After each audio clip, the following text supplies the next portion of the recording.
Halo sahabat Adibrata, selain belajar mengaji, anak-anak Yayasan Surya Adibrata juga mengikuti kegiatan ziarah kubur ke makam Sunan Pandan-Aran. Lokasinya berada di daerah perbukitan, tepatnya di Desa Paseban, Kecamatan Bayat, Kabupaten Klaten, Jawa Tengah. Di sepanjang perjalanan, saat melewati Desa Paseban, terdapat gerabah-gerabah yang dijual oleh pedagang yang merupakan ciri khas Kecamatan Bayat. Setelah sampai di kompleks makam Sunan Pandan-Aran, peziarah akan menemui bangunan masjid makam yang besar. Masjid ini berfungsi untuk sholat bagi para peziarah dan untuk beristirahat sejenak setelah menaiki tangga menuju makam. Saat berjalan menuju makam Ki Ageng Pandanaran, peziarah akan bertemu dengan seorang penjaga atau juru kunci. Juru kunci inilah yang bertanggung jawab sebagai perawat, penjaga makam, dan pemberi pengarahan kepada peziarah. Ia juga melayani peziarah apabila ingin mencari informasi tentang sejarah Ki Ageng Pandanaran semasa hidupnya.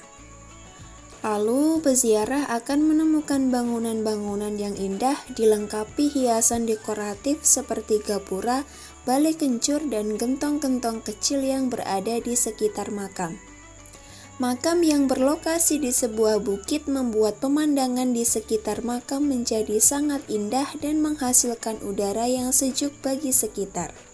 Susuhunan Tembayat atau Sunan Bayat memiliki nama asli Ki Ageng Pandan-Aran atau Ki Ageng Pandan-Aran.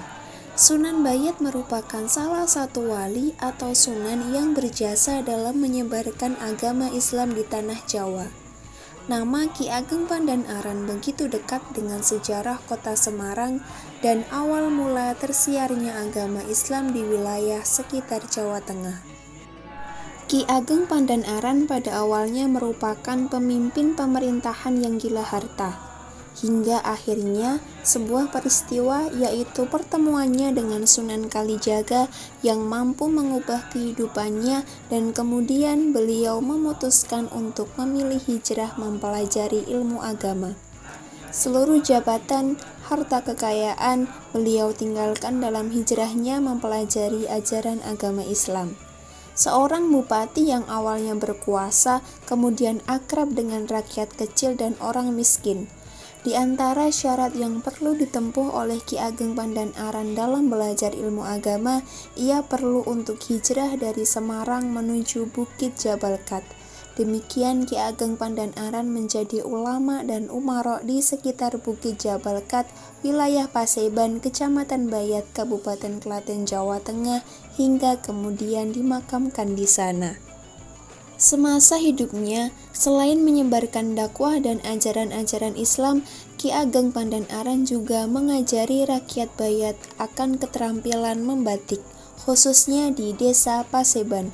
Tujuannya adalah untuk memenuhi kebutuhan pakaian bagi Ki Ageng Pandan-Aran dan keluarganya. Dari sinilah cikal bakal usaha batik di Bayat yang hingga kini masih ada dan terus berkembang. Setelah peziarah keluar dari makam, terdapat 2 buah gentong yang memiliki ukiran naga, oleh karena itu disebut dengan gentong Sinogo yang berada di dekat gapura. Di dekat gentong Sinogo pula telah disediakan gelas bagi siapa saja yang ingin meminum air yang ada pada gentong Sinogo. Air yang berada di gentong ini sangat segar dan menyejukkan. Sahabat, kegiatan ziarah kubur dimaksudkan sebagai sarana agar seorang muslim selalu beriman dan mengingat kematian sehingga mampu mengisi hari-harinya dengan kegiatan-kegiatan yang bermanfaat. Sahabat, demikianlah perjalanan anak-anak Yayasan Surya Adibrata dalam kegiatan ziarah kubur ke makam Sunan Pandanaran, Kecamatan Bayat, Kabupaten Klaten.